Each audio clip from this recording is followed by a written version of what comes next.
Hello everyone, nations first duty first भन्ने सोचका साथ being social YouTube च्यानलमा सम्पूर्ण मित्र तथा दर्शकहरूलाई स्वागत छ।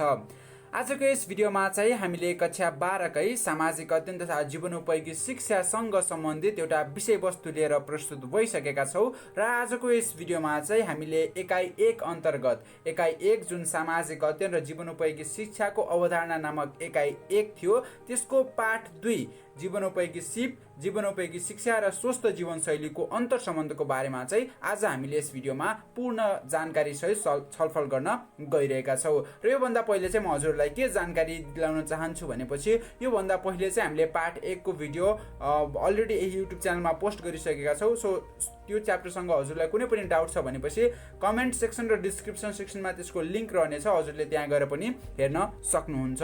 र आजको यस भिडियो सुरु गर्नुभन्दा पहिले चाहिँ म कन्टेन्टको बारेमा चाहिँ जानकारी गराउन चाहन्छु। आज हामीले पढ्ने मुख्य विषयवस्तुहरू के रहन्छन् भन्दाखेरि जस्तै पाठ 2 चाहिँ हाम्रो सामाजिक अध्ययन तथा जीवनोपयोगी शिक्षाको पाठ्यक्रम हेर्ने हो भनेपछि पाठ्यक्रम हजुरले हेर्नुहुन्छ भनेपछि के पाउनुहुन्छ भनेपछि त्यहाँ पाठ 2 मा चाहिँ विशेष गरी दुईवटा विषयवस्तुलाई चाहिँ त्यहाँ समेटिएको छ। एउटा चाहिँ हाम्रो जुन आज पाठ 2 को बारेमा अध्ययन गर्न गइरहेका छौँ विषयवस्तु जुन जीवनोपयोगी सिप, जीवनोपयोगी शिक्षा र स्वस्थ जीवनशैलीको अन्तर्सम्बन्ध एउटा यो विषयवस्तुको बारेमा अध्ययन गर्नुपर्नेछ।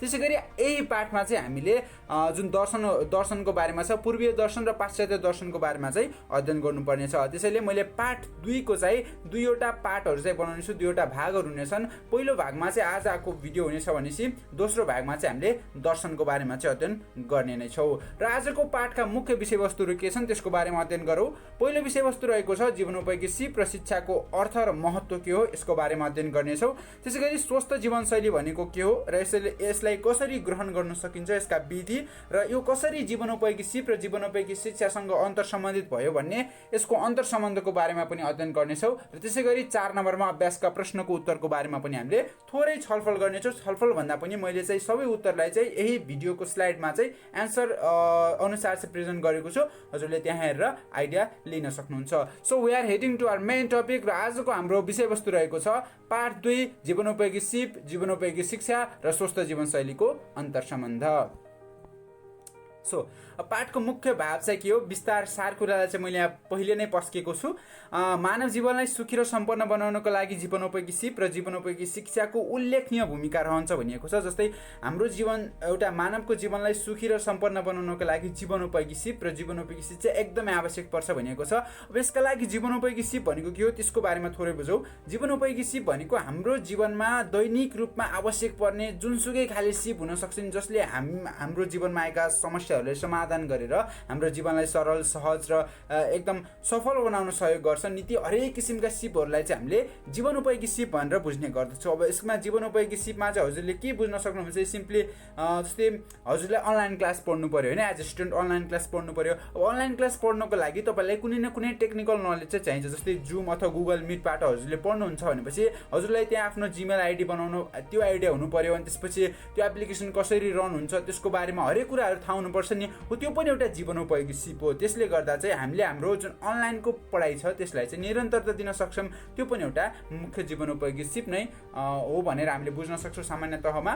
र त्यसैगरी जीवनोपयोगी शिक्षा भनेको चाहिँ जीवनोपयोगी शिक्षा भनेको जुन यो हाम्रो भर्खर जुन छलफल गऱ्यौँ नि जीवनोपयोगी सिपहरू हो, यी विभिन्न खाले सिपहरूलाई जुन शिक्षाको माध्यमबाट हामीलाई सिकाइन्छ नि त्यो माध्यमलाई नै हामीले जीवनोपयोगी शिक्षा भनेर बुझ्ने गर्छौँ। जस्तै उदाहरणका लागि इतिहासको माध्यमबाट हामीलाई के कुरा सिकाइन्छ, विगतमा घटेका घटनाहरू के थिए त्यसको बारेमा चाहिँ हामीले सम्पूर्ण जानकारी हुन्छ।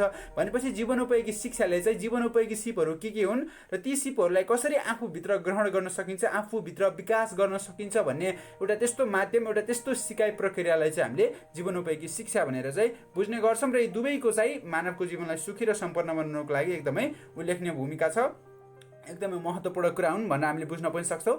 र स्वस्थ व्यक्ति नै सफल र सुखी अर्थात् स्वस्थ व्यक्तिले नै सफल र सुखी जीवन निर्वाह गर्न सकिन्छ, यसमा कुनै पनि दुई मत छैन होला। अवश्य पनि जुन व्यक्ति मानसिक, सामाजिक, शारीरिक अर्थात् हरेक पक्षसँग सम्बन्धित कुरामा स्वस्थ छ त्यो व्यक्तिले नै सफल र सुखी जीवन चाहिँ निर्वाह गर्न सक्छ। त्यसैगरी मानिसको शारीरिक, मानसिक र सामाजिक स्वास्थ्य सबल बनाउन जीवनोपयोगी सिप र शिक्षा दुवैले महत्त्वपूर्ण भूमिका खेल्दछ। अब यसको पाठको मुख्य भाव नै रहेको छ कसरी जीवनोपयोगी शिक्षा र जीवनोपयोगी सिपले गर्दा चाहिँ मानिसको शारीरिक, मानसिक र सामाजिक सामाजिक स्वास्थ्य सबै सफल हुन्छ र त्यसले गर्दा कसरी सुखी र सफल जीवन निर्वाह गर्न मानिस सक्षम हुन्छ भन्ने विषयवस्तुको बारेमा नै अध्ययन गर्नेछौँ। यो चाहिँ हाम्रो पाठको भाग थियो। अब चाहिँ हामी विषयवस्तुतर्फ केन्द्रित हुन्छौँ। पहिलो विषयवस्तु रहेको छ जीवनोपयोगी शिक्षा अर्थात् life skill education. Life skill education भनेको के हो? सो हामीले टपिक अनुसार पढ्दाखेरि जीवनोपयोगी शिक्षा भनेको मानव जीवनलाई सहज ढङ्गले अघि बढाउनका लागि आवश्यक पर्ने सिपमूलक शिक्षा चाहिँ जीवनोपयोगी शिक्षा हो। अब यो पहिलो लाइनलाई नै हामीले क्लियर कट गरिदिएको छ। मानव जीवनलाई सहज अथवा सरल जुनसुकै हाम्रो एउटा प्रब्लम्सलाई चाहिँ मिनिमाइज गर्नको लागि क्या समस्या हरेक ठाउँमा आउँछ, त्यो समस्यालाई कसरी समाधान गर्न सकिन्छ। जस्तै मैले भर्खर एउटा जुम प्लेटफर्मबाट हामी अनलाइन क्लास पढ्ने बेला त्यो एउटा इक्जाम्पल दिएँ। अरू यस्तै समस्याहरू चाहिँ हाम्रो दैनिकी जीवनमा आउँछन् कि होइन। अब ती दैनिकी जीवनमा अब हामी एज ए स्टुडेन्ट हाम्रो छुट्टै समस्या आउँछ होइन।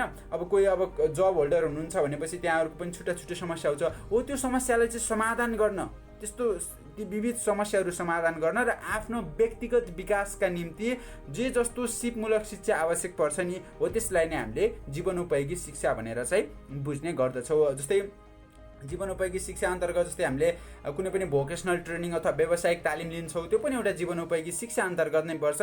हामीलाई चाहिँ सिप प्रदान गरेर हाम्रो जीवनका लागि हाम्रो जुन एउटा अर्निङ हुन्छ, आय आर्जनका निम्ति चाहिँ एउटा महत्त्वपूर्ण एउटा सहयोग गर्छ त्यो हाम्रो व्यावसायिक तालिमले। त्यसैले गर्दा त्यसलाई पनि हामीले सिपमूलक शिक्षा भनेर चाहिँ बुझ्न सक्छौँ। अब जीवनोपयोगी सिपहरूको संयोजनबाट जीवनोपयोगी शिक्षा सङ्गठित गरिएको हुन्छ, अर्थात् जीवनोपयोगी सिपहरूलाई समायोजन गरेर, अर्थात् हरेक जीवनोपयोगी जस्तै नेतृत्वको सिप हुनसक्छ, समस्या समाधान गर्ने सिप हुनसक्छ, अनि डिजिटल साक्षरताको कुराहरू हुन सक्छन्। यी सबै जीवनोपयोगी सिपहरूलाई चाहिँ एउटै ठाउँमा राखेर ती सिपहरू चाहिँ कसरी विद्यार्थी अथवा कुनै व्यक्तिमा ती सिपहरू कसरी विकास गर्न सकिन्छ भन्ने कुरालाई ध्यान पुर्याउँदै सो अनुसारको शिक्षा प्रदान गर्नका निम्ति एउटा सङ्गठित शिक्षा तयार पारिएको हुन्छ, सङ्गठित शिक्षा सङ्काय तयार पारिएको हुन्छ। त्यसलाई नै हामीले जीवनोपयोगी शिक्षा भनेर बुझ्ने गर्छौँ। अर्को शब्दमा भन्दा जीवनोपयोगी सिपहरूको ज्ञान दिने उद्देश्यले तयार पारिएको शिक्षा भनेको जीवनोपयोगी शिक्षा हो। It is written in very simple word, सरल भाषामा लेखेको छ, हजुरले पनि बुझ्न सक्नुहुन्छ। अनि जीवनोपयोगी शिक्षा एउटा व्यक्तिको व्यक्तिगत विकासको बलियो आधार हो, अर्थात् एकदमै महत्त्वपूर्ण लाइन भनेको छ। यसलाई व्याख्या गर्नुहोस् भनेर पनि कहिलेकाहीँ प्रश्नमा सोध्न सक्छ। जीवनोपयोगी शिक्षा एउटा व्यक्तिको व्यक्तित्व विकासको बलियो आधार हो, अर्थात् आफ्नो कुनै पनि व्यक्ति छ त्यसको पर्सनालिटी अथवा त्यसको व्यक्तित्व विकास गर्ने प्रमुख अर्थात् आधारभूत र बलियो आधार भनेको नै जीवनोपयोगी शिक्षा हो। यदि उसँग जीवनोपयोगी शिक्षाका सबल सम्पूर्ण पक्षहरू उसमा राम्रोसँग विकास भएका छन् भने पनि अब विकास भएको अवस्थामा चाहिँ अवश्य पनि त्यो व्यक्तिको व्यक्तित्व चाहिँ एकदमै राम्रो, एकदमै सबल रूपले चाहिँ विकास हुन सक्छ भनेर हामीले बुझ्न सक्छौँ। यसका लागि उदाहरण लिन सक्छौँ। अब जस्तै कुनै पनि व्यक्ति छ, मानव एउटा व्यक्तिमा अब राजनीतिसँग कुनै अब गुण छ त्योसँग भनेपछि त्यसमा चाहिँ विशेष गरी नेतृत्वको सिप चाहिँ हुनुपर्छ होइन। अब त्यसले राजनीतिमा नै आफ्नो करियर भेटाउँछ भनेपछि अब त्यसलाई चाहिँ नेतृत्व अथवा समस्या समाधान गर्ने सिप अनि अन्तर्वैयक्तिक सिप, यी विभिन्न सिपहरूको बारेमा चाहिँ जानकारी हुनुपर्छ। तर ती सिपहरू चाहिँ त्यसले आफ्नै घरबाट सिक्न सक्छ, तर पर्याप्त रूपमा जुन त्यसलाई चाहिने हो राजनीतिमा जाने त्यसको करियर नै त्यही छ भनेपछि सामान्यतमा सिकेको सिपले चाहिँ त्यसलाई पर्याप्त हुँदैन। अब त्यस्तो अवस्थामा चाहिँ जीवनोपयोगी शिक्षा एउटा त्यस्तो माध्यम हो जसले चाहिँ आफ्नो करियर, त्यसको करियरमा चाहिने जे जस्तो सिपहरू हुनसक्छ, नेतृत्वको सिप हुनसक्छ, समस्या समाधान गर्ने सिपहरू हुनसक्छ, अन्तर्वैयक्तिक सिपहरू, सबै सिपहरू चाहिँ त्यो व्यक्तिमा चाहिँ विकास गराउँछ जीवनोपयोगी शिक्षाले, र त्यसले गर्दा चाहिँ उसको व्यक्तित्व पनि एकदमै बलियो हुन्छ र उसको करियरमा पनि पछि हेल्प गर्ने गर्छ। र यसरी चाहिँ जीवनोपयोगी शिक्षाको बारेमा अध्ययन गरिसकेपछि हामी चाहिँ अब नेक्स्ट स्लाइडतर्फ जान्छौँ। र नेक्स्ट स्लाइडमा चाहिँ हामीले अब एउटा माथि हेडलाइन प्रेजेन्ट गरेको छु, हजुरले हेर्न सक्नुहुन्छ। जस्तै मैले नेक्स्ट हेडलाइनमा चाहिँ के इन्क्लुड गरेको छु भनेपछि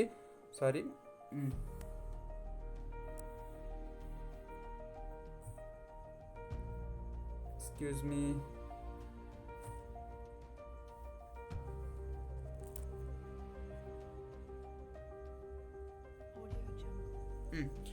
अब यहाँ चाहिँ हजुरले हेर्न सक्नुहुन्छ। अब यहाँ चाहिँ एक्सक्युज मी, म चाहिँ रेकर्डिङ भइरहेको छ। जीवनोपयोगी शिक्षा र सिप समय र परिस्थिति अनुसार फरक पर्दै जान्छ भनिएको छ। अब जीवनोपयोगी शिक्षा र सिप चाहिँ परिस्थिति अनुसार फरक पर्दै जान्छ, यो चाहिँ समय अनुकूल हुन्छ कि। जस्तै हिजोको समयमा है, पहिलेको समयमा हाम्रो पुर्खालाई हेर्ने हो भनेपछि जुन त्यो हन्टिङ एन्ड ग्यादरिङ सोसाइटी भन्छौँ हामीले, प्राचीन समाजमा बस्दाखेरि चाहिँ शिकार गर्न जानु नै एकदमै मुख्य जीवनोपयोगी सिप थियो। यदि शिकार गर्न जानिएन अथवा कन्दमूलहरू सङ्कलन गर्ने त्यस किसिमको सिप भएन भनेपछि जीवन निर्वाह गर्न गाह्रो हुन्थ्यो। र त्यो समयमा चाहिँ त्यो परिस्थितिमा चाहिँ शिकार गर्न जान्नु अनि कन्दमूल सङ्कलन गर्न जानु नै एउटा प्रमुख जीवनोपयोगी सिप थियो। तर आजको समयमा चाहिँ जुन विज्ञान र प्रविधिको समय छ, अब त्यसमा चाहिँ मुख्य जीवनोपयोगी सिप भनेको चाहिँ के भन्छ भनेपछि प्रविधिसँग आफूले ढाल्न सिक्नु। अब कम्प्युटरको नलेज हुनसक्छ, अनि त्यसपछि मोबाइल फोन कसरी युज गर्न सक्ने डिजिटल साक्षरताका कुराहरू आउँछन्। यी सबै चाहिँ अहिलेको समय र अहिलेको परिस्थिति अनुसार चाहिँ यी चाहिँ महत्त्वपूर्ण जीवनोपयोगी सिपहरू बन्न पुगेका छन्। र यसरी चाहिँ समय अनुसार चाहिँ अब जीवनोपयोगी सिपहरू बदलिँदै जान्छन्। अब भोलि गएर जस्तो दुनियाँ आउँछ त्यसै अनुसारको सिपहरू चाहिँ आफूमा विकसित गर्नुपर्छ र त्यसैले गर्दा जीवनोपयोगी सिप चाहिँ समय र परिस्थितिमा भर पर्ने गर्छ भनेर बुझ्न सक्छौँ। अब जीवनोपयोगी शिक्षाको महत्त्व के हो भनेर बुझ्नका लागि अब जीवनोपयोगी सिपले एउटा व्यक्तिको भित्री क्षमताको विकास गरी दैनिकीमा आउने चुनौती र कठिनाइलाई सहन सक्ने बनाउँछ। अर्थात् जीवनोपयोगी सिपको एउटा मुख्य उद्देश्य भनेको त्यही नै हो। जस्तै हामी सबैभित्र आन्तरिक क्षमता र सिप चाहिँ हुने गर्छ होइन।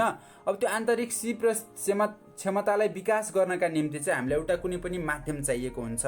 अब त्यो माध्यम चाहिँ कसले प्रदान गर्छ भनेपछि जीवनोपयोगी शिक्षाले। जीवनोपयोगी शिक्षाले चाहिँ हामीमा भएको भित्रका आन्तरिक गुणहरू, आन्तरिक क्षमतालाई चाहिँ बाहिर प्रस्फुटन गर्न सहयोग गर्छ। अनि बाहिर प्रस्फुटन अथवा सहयोग गरिसकेपछि अब हामीले चाहिँ हाम्रो चुनौती अथवा कठिनाइलाई चाहिँ सहजै समाधान गर्न सक्छौँ। यसको लागि उदाहरण के लिन चाहन्छु भनेपछि जस्तै एउटा व्यक्तिभित्र साहित्य सम्बन्धी अथवा साहित्य लेखन सम्बन्धी एकदमै प्रचुर क्षमता छ, तर उसँग त्यतिको साह्रो तर उसँग आफूले एक्सप्रेस गर्ने होइन, आफूले लेख्न सक्छु भन्ने त्यस किसिमको कन्फिडेन्स त्यो चाहिँ छैन। अब त्यस्तो अवस्थामा चाहिँ जीवनोपयोगी शिक्षाको माध्यमबाट चाहिँ उसमा चाहिँ आवश्यक पर्ने कन्फिडेन्स हुन्छ, आत्मविश्वासहरू हुन्छ। यी यस्ता सिपहरू चाहिँ त्यसमा विकास गराइन्छ।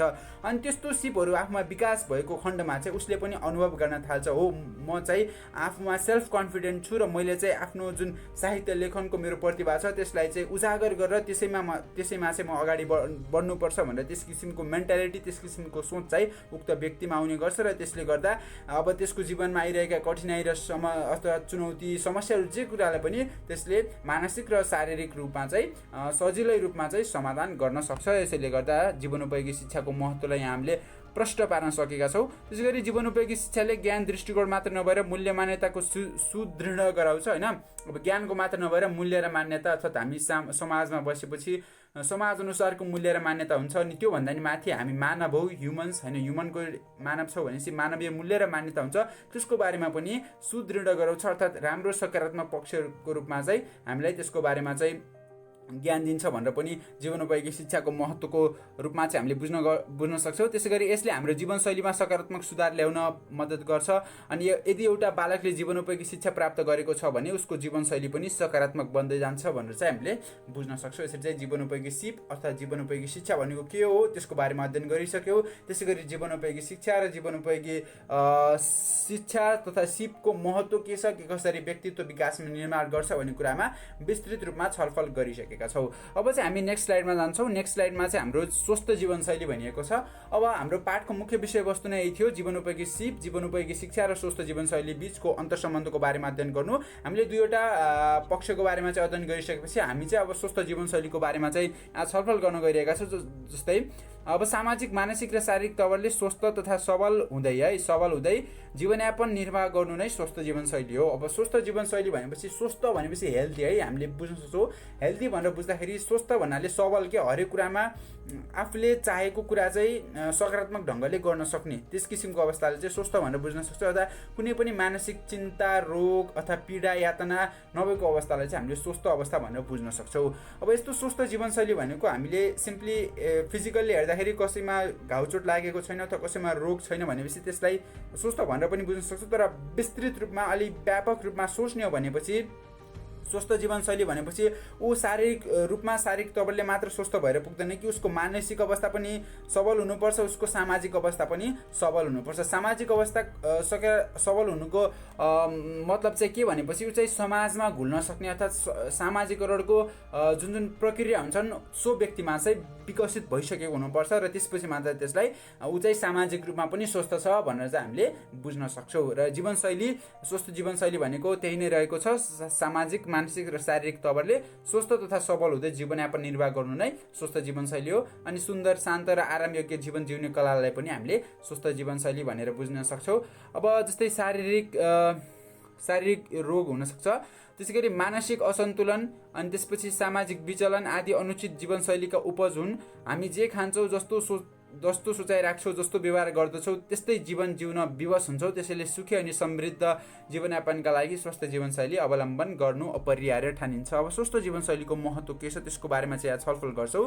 जस्तै हाम्रो मानसिक असन्तुलन अथवा शारीरिक रोगहरू हुनसक्छ, अनि सामाजिक विचलन, यी विविध पक्षहरू अनुचित हुन् है। यिनीहरू चाहिँ जीवनशैलीका अनुचित पक्षहरू हुन्, जसले गर्दा चाहिँ हाम्रो जीवनशैलीमा चाहिँ नकारात्मक प्रभाव पारिरहेका हुन्छन्। जस्तै हामीले जे सोच्छौँ, हाम्रो मेन्टल्ली, फिजिकल अथवा जे मानसिक रूपमा सोच्छौँ, अनि जे खान्छौँ, अनि जस्तो समाजमा व्यवहार गर्छौँ, त्यस्तै चाहिँ हाम्रो जीवनशैली हुने गर्दछ। र सोही अनुसार चाहिँ अब हामीले खानपिनको कुरा भयो, अनि त्यसपछि सोच्ने तरिका अनि व्यवहारलाई चाहिँ कसरी सकारात्मक बनाउन सक्छौँ, त्यस कुरामा चाहिँ हामीले विशेष गरी जीवनोपयोगी सिप र जीवनोपयोगी शिक्षाको माध्यमबाट चाहिँ त्यसमा सकारात्मक प्रभाव चाहिँ ल्याउन सक्छौँ। अनि यो अर्को मुख्य कुरा चाहिँ के रहेको छ भनेपछि सुखी अनि समृद्ध जीवनयापनका लागि स्वस्थ जीवनशैली अवलम्बन गर्नु अपरिहार्य ठानिन्छ। अर्थात् स्वस्थ तथा सुखी, यदि हामी सुखका साथ, समृद्धका साथ जीवन निर्वाह गर्न चाहन्छौँ भने अवश्य पनि जीवनशैली चाहिँ हाम्रो स्वस्थ हुनुपर्छ। स्वस्थ जीवनशैली भन्नाले हामी शारीरिक, सामाजिक तथा मानसिक सबै रूपमा चाहिँ सम्पन्न हुनु पर्यो, सबै रूपमा चाहिँ स्वस्थ हुनु पर्यो। कुनै पनि एउटा कमी कमजोरी चाहिँ हामीमा नभएको अवस्थामा मात्र हामीले चाहिँ सुखी र समृद्ध जीवनयापन चाहिँ गर्न सक्छौँ। यो चाहिँ स्वस्थ जीवनशैलीको चाहिँ महत्त्व रहेको छ। र अब चाहिँ हामी नेक्स्ट स्लाइडमा जान्छौँ। र नेक्स्ट स्लाइडमा चाहिँ विशेष गरी हामी चाहिँ अब जीवनोपयोगी शिक्षा, जीवनोपयोगी सिप र स्वस्थ जीवनशैली बीचको अन्तर सम्बन्ध के हो भन्ने कुराको बारेमा चाहिँ छलफल गर्छौँ। र यो चाहिँ हाम्रो प्रश्न उत्तरको प्रश्न पनि रहेको छ। यसमा चाहिँ अभ्यासको प्रश्न पनि रहेको छ। मैले विशेष गरी अभ्यासका प्रश्नहरू पनि मैले स्लाइडमा प्रेजेन्ट गरेर चाहिँ त्यहाँको एन्सरलाई पनि मैले त्यहाँ प्रेजेन्ट गरेको छु। हजुरले चाहिँ त्यहाँबाट पनि हेर्न सक्नुहुन्छ। र विशेष गरी म चाहिँ जीवनोपयोगी शिक्षा, जीवनोपयोगी सिप र स्वस्थ जीवनशैली बीचको अन्तर सम्बन्ध, जुन यो पाठको मुख्य विषयवस्तु थियो, त्यसैमा आएर हामी अब छलफल गर्न लागिरहेका छौँ। अब कसरी यी तीनवटा पक्ष, जीवनोपयोगी शिक्षा, जीवनोपयोगी सिप र स्वस्थ जीवनशैली बीचको अन्तर सम्बन्ध छ, त्यसको बारेमा चाहिँ हामी छलफल गर्छौँ। जस्तै अब जीवनोपयोगी शिक्षा र सिपले चाहिँ व्यक्तिलाई भविष्यको लागि तयार गर्न सिप प्रदान गर्छ र अन्यल भविष्यको चिन्ताबाट मुक्त गराउँछ। अर्थात् जीवनोपयोगी शिक्षा र सिपको प्रमुख सबल पक्ष अर्थात् प्रमुख उद्देश्य, फाइदा जे भन्छौँ, त्यो चाहिँ के रहेको छ भनेपछि भविष्यका लागि तयार गर्न सिप प्रदान गर्छ। जस्तै जीवनोपयोगी सिपले चाहिँ हामीले के गर्छ भनेपछि भविष्यका लागि तयार गर्छ क्या पहिलेदेखि नै। जस्तै हामीमा विभिन्न सिपहरू विकास भएका छन् भनेपछि हामी भविष्यका लागि पनि तयार हुन्छौँ। जस्तै अब हामीलाई कुनै पनि जब अथवा कुनै पनि प्रोफेसन, आफ्नो प्यासन अनुसारको कुनै पनि करियरमा अगाडि बढ्नु छ भनेपछि हामी सानैदेखि जीवनोपयोगी शिक्षा र सिपलाई राम्रोसँग अध्ययन गरेका छौँ, राम्रोसँग व्यवहारमा उतार्न सकेका छौँ भनेपछि ती सिपहरू चाहिँ बिस्तारै बिस्तारै हामीमा विकसित हुँदै जान्छन्। अनि ती सिपहरू चाहिँ दिगो समयसम्म चाहिँ पछिसम्म रहन्छन् र त्यसले गर्दा चाहिँ हाम्रो भविष्यका लागि एउटा सकारात्मक फाइदा चाहिँ त्यहाँ पुग्न गर्छ। भविष्यको लागि हामीलाई पूर्व तयारी चाहिँ जीवनोपयोगी शिक्षा र जीवनोपयोगी सिपले गरिरहेको हुन्छ। अनि त्यसले गर्दा चाहिँ के हुन्छ भनेपछि पछि भविष्यमा गइसकेपछि अन्यलता हुन्न के, भविष्यमा गएर म के बन्ने, मेरो करियर के हो, म कुन बाटो जाने, मैले के गर्ने भन्ने यस्तो अन्यलका प्रश्नहरू हुन्छन् नि, ती प्रश्नहरू चाहिँ सहजै समाधान गर्छ। कसले? जीवनोपयोगी शिक्षा र सिपले चाहिँ। मानौ कसैसँग कुनै पनि सिप छैन, अब भविष्यमा गएर मैले के गरौँ, मसँग कुनै पनि बाटो नै छैन, करियरलाई कसरी अगाडि बढाऊँ, आय आर्जन कसरी गरौँ भन्ने त्यस्तो अन्यलको एउटा चिन्ता हुन्छ नि, त्यो समस्यालाई चाहिँ जीवनोपयोगी सिपहरू यदि हामीले पहिले नै हासिल गरेका छौँ भने, सिपहरू छन् हामीसँग, हाम्रो हात पाखुरामा सिप छ, मानसिक रूपमा, मेन्टली रूपमा हामी स्ट्रङ छौँ, we have skill, knowledge, idea, experience जे कुरा छ भनेपछि हामीलाई चाहिँ भविष्यमा कुनै पनि चिन्ता हुन्न। मेरो करियर चाहिँ यो, म चाहिँ यो बाटोमा जान सक्छु किनभनेपछि मसँग यो सिप छ भनेर चाहिँ हामीले यसरी आफ्नो भविष्यको चिन्ताबाट पनि मुक्त हुन सक्छौँ। र हरेक यसरी चाहिँ अब चिन्ताबाट मुक्त भइसकेपछि हामी चाहिँ मेन्टल्ली रूपमा स्ट्रङ भयौँ। अनि मेन्टल्ली रूपमा यदि हामी स्ट्रङ हुन्छ भनेपछि आफ्नो भविष्यको बारेमा, आफ्नो करियरको रूपमा चाहिँ अगाडि बढ्न सक्छौँ। अनि करियर यदि राम्रो छ भनेपछि अभियसली हाम्रो जुन जीवनशैली छ, हामीले जुन लाइफस्टाइल छ त्यो चाहिँ अभियसली राम्रो हुन्छ, अथवा त्यो चाहिँ हेल्दी लाइफस्टाइल हुनसक्छ। यसरी चाहिँ जीवनोपयोगी शिक्षा र जीवनोपयोगी सिपले गर्दा जीवनशैली चाहिँ स्वस्थ हुन्छ भनेर अन्तर्सम्बन्धको पहिलो बुँदा चाहिँ हामीले छलफल गरिसक्यौँ। त्यसै गरी हरेक परिवेश र सामाजिक अवस्थामा समायोजित भएर असल चरित्र प्रदर्शन गराउन सक्षम बनाउँछ र व्यक्तिको जीवनशैली सामाजिक अवस्थासँग समान हुन पुग्छ। र यस्तो अवस्थामा के हुन्छ भनेपछि जस्तै सामाजिक अवस्था जे जस्तो छ त्यही अनुसारमा चाहिँ व्यक्तिलाई समायोजित हुन, जस्तै यसमा चाहिँ अन्तर्वैयक्तिक सिप चाहिँ एकदमै मुख्य सिपको रूपमा हुन्छ, जीवनोपयोगी सिप। जस्तै अन्तर्वैयक्तिक सिपले चाहिँ के गर्छ भनेपछि समाजमा जे जस्तो अवस्था छ नि, जस्तो समाज छ त्यही अनुसारको चाहिँ व्यक्तिलाई निर्माण गर्छ कि व्यक्तिमा सो अनुसारको सिप चाहिँ प्रदान गर्ने गर्छ। जस्तै अब अरूसँग अन्तर्क्रिया गर्न सक्ने सिप भयो, अनि अन्तर्क्रिया गर्न संवाद गर्न सक्ने सिप भयो, प्रश्न गर्ने सिप भयो, यिनीहरू चाहिँ अन्तर्वैयक्तिक सिपमा पर्छन्। अनि अन्तर्वैयक्तिक त्यस्ता सिपहरू विकास भइसकेपछि उसले चाहिँ समाजको बारेमा बुझ्छ, उसले यो समाजमा के कस्तो चलन छ, अथवा संस्कृति के हो, नीति के हो, नियम के छन्, त्यसको बारेमा चाहिँ अध्ययन गर्छ, त्यसको बारेमा बुझ्छ। अनि त्यसको बारेमा बुझिसकेपछि ऊ चाहिँ आफ्नो समाज अथवा त्यो सामाजिक अवस्था अथवा त्यो परिवेशमा चाहिँ सजिलै ढल्न सक्छ, अथवा सजिलै त्यसमा चाहिँ समायोजन हुन सक्छ। अनि समायोजन हुनुका साथसाथै त्यसले चाहिँ राम्रो चरित्र प्रदर्शन गर्छ। राम्रो चरित्र प्रदर्शन गरेपछि अवश्य पनि त्यसको समाजमा राम्रो प्रतिष्ठा कायम हुन पुग्छ, र त्यसले गर्दा चाहिँ त्यसको जीवनशैली चाहिँ राम्रो हुन पुग्दछ। र यसरी चाहिँ हामीले दोस्रो बुँदा पनि छलफल गरिसकेपछि तेस्रो बुँदामा अब कस्तो खाने अनि कोसँग कस्तो व्यवहार गर्ने, व्यक्तिगत पारिवारिक तथा सामाजिक समस्याहरू कसरी समाधान गर्ने भन्ने कुरामा जीवनोपयोगी शिक्षाको माध्यमबाट सिक्न सकिन्छ। अनि यसले व्यक्तिको शारीरिक तथा सामाजिक स्वास्थ्यलाई मजबुत बनाउँछ। अब कस्तो खाने, के कस्तो खाने अनि कस्तो आहार हुनुपर्छ भन्ने कुराको बारेमा नि जीवनोपयोगी शिक्षाले नै सिकाउने गर्छ। के कस्तो पोषणहरूको कुराहरू हुनसक्छ, अनि त्यसले गर्दा हाम्रो शारीरिक अवस्था अवश्य पनि राम्रो हुन पुग्छ। अनि त्यसै गरी कोसँग कस्तो व्यवहार गर्नुपर्छ, अनि परिवार, व्यक्ति र सामाजिक समस्याहरूलाई कसरी समाधान गर्ने भन्ने कुराहरूको बारेमा चाहिँ जीवनोपयोगी शिक्षाले नै सिकाउँछ। र नि यस्ता कुरा हामीले सिकिसकेपछि अवश्य पनि हाम्रो अब शारीरिक भयो, अनि त्यसपछि सामाजिक अवस्था चाहिँ एकदमै मजबुत हुन जान्छ। यसलाई हामीले आफ्नै इक्जाम्पल आफूले सोचेर आफूले कल्पना गरेर पनि बुझ्न सक्छौँ। त्यसै गरी मानव जीवनमा आर्थिक मितव्ययिता अति आवश्यक कुरा हो। यदि हामीले आफ्नो खर्च, आर्थिक शिक्षा अनि त्यसपछि जीवनोपयोगी शिक्षाको मार्फतबाट प्राप्त गर्न सकिन्छ। आर्थिक मितव्ययिताले स्वस्थ जीवनशैली निर्माणमा अहम भूमिका निर्वाह गर्छ। यो चाहिँ एकदम इम्पोर्टेन्ट टपिक रहेको छ। यहाँ चाहिँ इकोनोमिक्सको कुरा आएको छ, अर्थात् अर्थव्यवस्थाको कुरा आएको छ। जस्तै एज अ हामी एउटा स्टुडेन्टको रूपमा पनि हामीले चाहिँ जति फाइनेन्सियली आफूलाई म्यानेज गर्न सक्यो त्यति चाहिँ हाम्रो पछि भविष्य अथवा सेभिङ गर्न सक्यो त्यति चाहिँ पछि हाम्रो भविष्य चाहिँ एकदमै हेल्दी अथवा एकदमै साउन्ड हुन पुग्छ, एकदमै राम्रो हुन पुग्छ।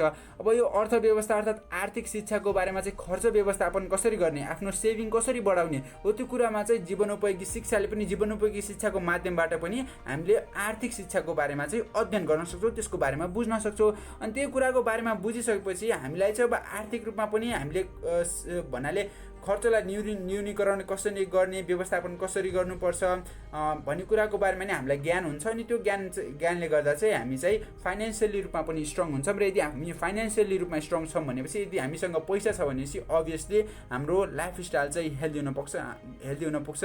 पैसाले नै सबै कुरा गर्छ भनेको होइन। यदि हामीसँग फाइनेन्सियली स्ट्रङ छ भनेपछि हाम्रो खुवाइलुवाइ राम्रो अथवा हाम्रो आहार पोषणहरू राम्रो हुन जान्छ। अनि त्यसै गरी सामाजिक अवस्था पनि राम्रो हुन जान्छ नि त। त्यसैले गर्दा यसरी जीवनोपयोगी शिक्षाले आर्थिक शिक्षा प्रदान गरेर पनि हामीलाई स्वस्थ जीवनशैली जिउन चाहिँ मद्दत गर्दछ। र अन्तिम नम्बरको सम्बन्धलाई यसरी प्रस्तुत गरिएको छ। एक सिपयुक्त व्यक्ति आफ्नो सिपको प्रयोग गर्दै आफ्ना जीवनमा आउने चुनौती सामना गर्न सक्ने हुन्छ, आर्थिक तथा सामाजिक अवस्था सुदृढ गर्न सक्छ, यसले व्यक्तिको जीवनस्तर उकास्न सक्छ। अभियसली यो चाहिँ हामीले पहिलेदेखि नै छलफल गरिरहेका छौँ। यदि जीवनोपयोगी सिप उसँग सिप छ होइन, कुनै पनि सिप छ भनेपछि अब उसको हातमा सिप छ, केही काम गर्न सक्ने क्षमता छ भनेपछि अब त्यो सिपले गर्दा त्यसले आफ्नो जीवनमा आउने हरेक चुनौतीलाई चाहिँ सामना गर्न सक्छ। त्यो आर्थिक चुनौती पनि हुनसक्छ, त्यो सामाजिक चुनौती हुन पनि सक्छ। जस्तो किसिमको चुनौती भए पनि त्यससँग यदि हातमा कुनै न कुनै सिप छ, क्षमता छ भनेपछि त्यो क्षमता र सिपको प्रदर्शन गरेर चाहिँ उसले त्यो समस्यालाई चाहिँ हटाउन सक्छ र आफ्नो आर्थिक र सामाजिक अवस्थालाई चाहिँ सुदृढ पार्न सक्छ। र यसले गर्दा व्यक्तिको जीवनस्तर अथवा व्यक्तिको जीवनशैलीमा पनि वृद्धि आउँछ, व्यक्तिको जीवनशैली उकासिन्छ, र यसले गर्दा स्वस्थ जीवनशैली जिउन पनि उसलाई एउटा मद्दत पुग्ने गर्छ। र यसरी चाहिँ हामीले जीवनोपयोगी शिक्षा, जीवनोपयोगी सिप र स्वस्थ जीवनशैली बीचको अन्तर्सम्बन्ध के थियो, कसरी जीवनोपयोगी शिक्षा, सिप र स्वस्थले गर्दा स्वस्थ जीवनशैली जिउनमा चाहिँ मद्दत पुर्याउँछ भन्ने कुराको बारेमा चाहिँ हामीले छलफल गरिसकेपछि यसको अन्तर्सम्बन्धको बारेमा पनि हामीले अब विस्तारमा बुझिसकेछौँ भन्ने मैले चाहिँ आशा गर्छु। र यही आशाका साथ हामी चाहिँ अब भिडियोको अन्त्यतिर आइसकेका छौँ। हामीले चाहिँ पार्ट 2 को पहिलो भागको बारेमा चाहिँ छलफल गरिसकेका छौँ। र हजुरलाई यो पार्टसँग कुनै पनि डाउट केही छ भनेपछि कमेन्ट सेक्सनमा सोध्न सक्नुहुन्छ। र यसको स्लाइडहरू, यसको पिडिएफहरू चाहिँ मैले त्यहाँ एउटा फेसबुकको पेजको लिङ्क चाहिँ मैले तल डिस्क्रिप्सन सेक्सनमा राखिदिएको हुनेछु। हजुर चाहिँ त्यहाँ गएर पेजलाई फलो गरिसकेपछि हजुरले कम्प्लिट नोट्स र पिडिएफ चाहिँ त्यहीँ पाउन सक्नुहुनेछ। So this much for today. Thank you everyone for watching this video. अन्त्यमा जय देश जय शिक्षा र आफ्नो स्थानबाट समाज र देशको कल्याणका लागि जे जति गर्न सकिन्छ त्यही गरौँ भन्दै म अन्त्यमा बिदा माग्न चाहन्छु। हस्त धन्यवाद। जय देश जय शिक्षा।